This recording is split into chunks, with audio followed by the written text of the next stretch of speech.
भाभी नहीं तो यही सही।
ये क्या कर रहे हो तुम? क्या कर रहे हो? कुछ नहीं भैया। मैं देखा तुम क्या कर रहे थे, मैंने सब देखा है। ये सब करने आए हो यहाँ पर? हाँ, तुम्हारे भाई ने ये सब करने के लिए भेजा है यहाँ पर? भैया मुझे माफ़ कर दीजिए, बस एक बार माफ़ कर दीजिए भैया, आइंदा कभी ऐसी गलती नहीं होगी भैया। गलती हो गई?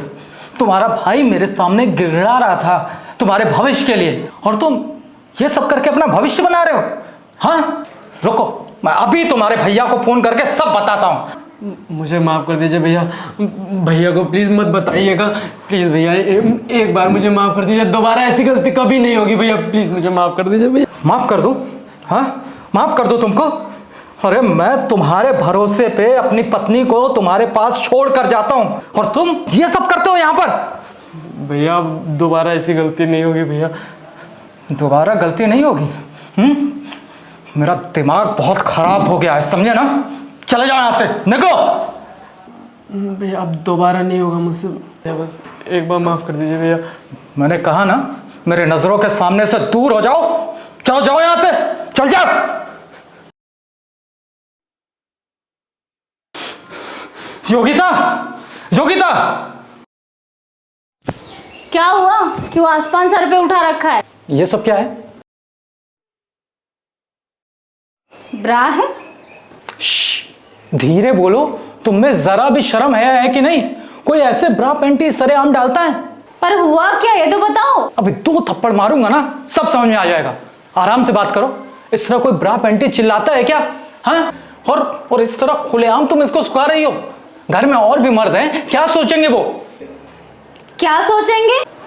मेरी ब्रा है, मैंने सुखाया है, पड़ोसी की ब्रा थोड़ी ना लाके सुखाई हूँ कि सोचूंगी कि पड़ोसी क्या बोलेंगे। कल से तुम्हारे ये कपड़े यहाँ नहीं सूखेंगे, बस समझ गई ना? क्यों? मेरे कपड़े हैं, मेरे कपड़े यहीं पे सूखेंगे, आज भी यहीं सूखेंगे, कल भी यहीं सूखेंगे, हमेशा यहीं सूखेंगे। मैंने कहा ना, यहाँ पे कल से तुम्हारे कपड़े नहीं सूखेंगे। पर क्यों? पूरे घर के कपड़े यहीं पे सूखते हैं। आपका कच्छा यहाँ सूख सकता है, आपका बनियान यहाँ सूख सकता है, तो मेरी ब्रा पैंटी क्यों नहीं यहाँ सूख सकती? देखो, दिमाग मत खराब करो मेरा। मैंने कहा ना, कपड़े नहीं सूखेंगे यहाँ तो नहीं सूखेंगे। यहीं सूखेंगे, जहाँ पे सबके कपड़े सूखेंगे, मेरे भी कपड़े वहीं सूखेंगे। तुम कहीं और कपड़े नहीं सुखा सकती हो क्या? अपने फ्लैट में सबसे अच्छी धूप आने वाली जगह यही है, इसलिए मैं यहाँ पे अपने ब्रा पैंटी सुखाती हूँ। पता है, गीले ब्रा पैंटी पहनने की वजह से मेरे पूरे बॉडी में निशान होने लगे हैं, दाने दाने निकलने लगे हैं, और भी बहुत सारी बीमारियां हो सकती है, ऐसा डॉक्टर बोलते हैं। अगर मैं ये बात आपको नहीं बोलूंगी तो किससे बोलूंगी? अगर आप मुझे नहीं समझेंगे तो कौन समझेगा मुझे? ठीक है, सॉरी। अच्छा छोड़ो ये सब, एक कप चाय तो पिला दो। ठीक है।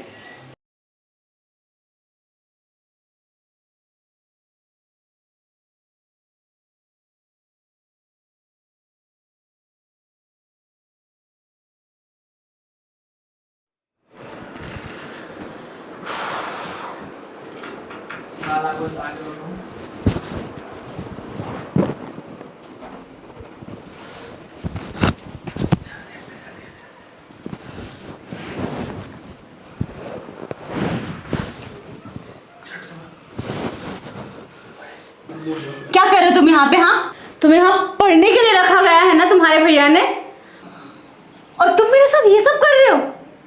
तुम्हें शर्म नहीं आती? मैं तुम्हारी भाभी हूँ, तुम्हारे भैया की बीवी, और तुम्हें मेरे साथ ये सब करते हुए बिल्कुल भी शर्म नहीं आई? छी, अगर उनको पता चल गया कि तुम मेरे साथ ये सब कर रहे हो तो तुमको धक्के मार के घर से बाहर निकाल देंगे। उनको आने दो। आज उनको मैं बोलती हूँ कि घर में उन्होंने कितना जहरीला सांप पाल के रखा है, फिर देखना तुम्हें कैसे धक्के मार के इस घर से बाहर निकालते हैं। भाभी मुझे पता है मेरे से गलती हुई है, पर भैया को मत बताइएगा भाभी, प्लीज़ भाभी। जब से आपको देखा है मैंने, तब से मैं अपने जज्बातों को रोक नहीं पाता हूँ। आप मेरे सामने जितनी बार आते हैं मेरे दिमाग में कुछ भी नहीं रहता है, सब मैं भूल जाता हूँ, बस आपके ख्यालों में डूबा रहता हूँ भाभी। मेरा ना पढ़ाई में मन लग रहा है, ना मेरा किसी और चीज़ में मन लग रहा है।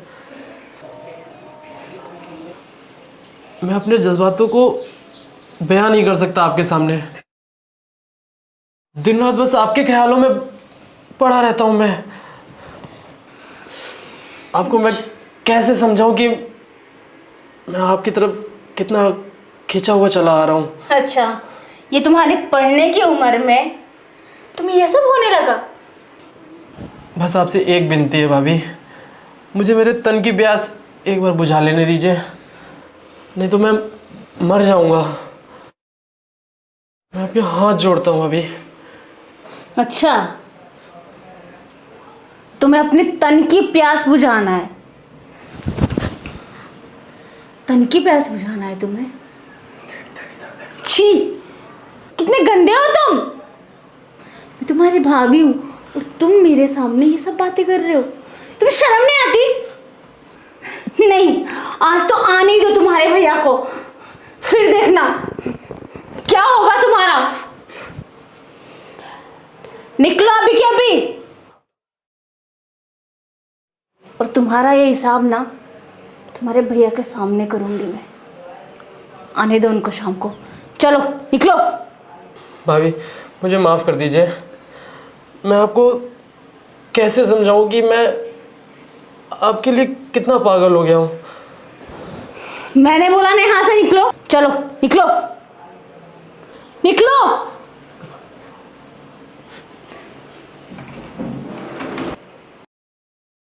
हे भगवान, मैंने ये क्या कर दिया। इतना होने के बावजूद भी भैया ने मुझे अपने घर में जगह दी, और मैंने फिर भी इतनी भारी गलती कर बैठी। अब मैं अपने भैया को क्या मुंह दिखाऊंगा। मैं बहुत ही घटिया इंसान हूँ। जो भाभी पराई होते हुए भी मुझे अपनी माँ की तरह सेवा करती थी, मैं उसकी इतनी गंदी नज़र रखा, और इतनी गंदी सोच भी। मुझे मेरी संगति ने बिगाड़ा है। मुझसे बहुत बड़ा पाप हुआ है, इसकी सज़ा तो मैं खुद को दे के रहूँगा। मुझे जीने का कोई हक नहीं, मुझे जीने का कोई भी हक नहीं।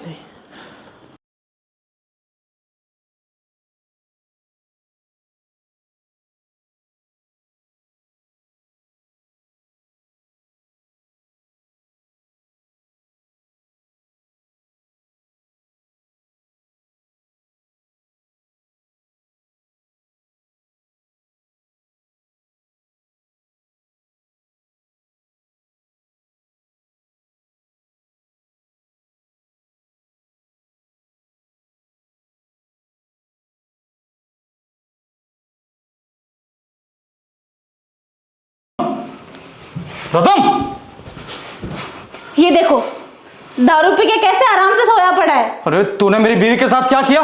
हाँ, क्या किया? गौतम, है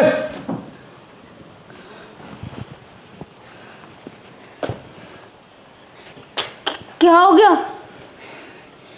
ये तो मर गए। हाँ, पर कैसे?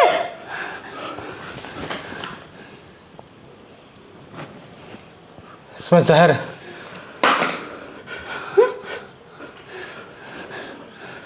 अब क्या होगा? अरे इसका भाई दिन रात मेहनत करता था, किसानी करता था ताकि अपने भाई को बड़ा आदमी बना सके। लेकिन आज देखो ना क्या कर लिया। अब मैं इसके भाई को क्या मुंह दिखाऊंगा, क्या बोलूंगा उसको कि तुम्हारे भाई ने क्यों आत्महत्या की। इसके गलत संगत ने आज देखो इसका क्या हाल बना डाला।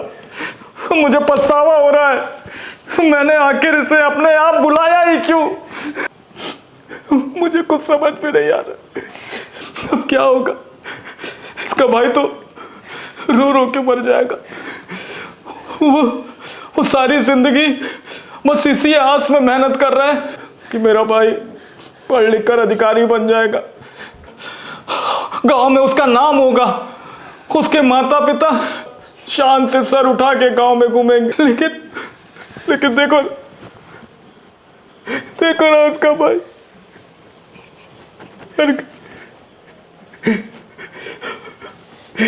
और सब इसके बुरे संगत की वजह से हुआ है। इसीलिए कहा जाता है कि बुरे संगत का बुरा नतीजा होता है। आपके सामने नतीजा आपके सामने।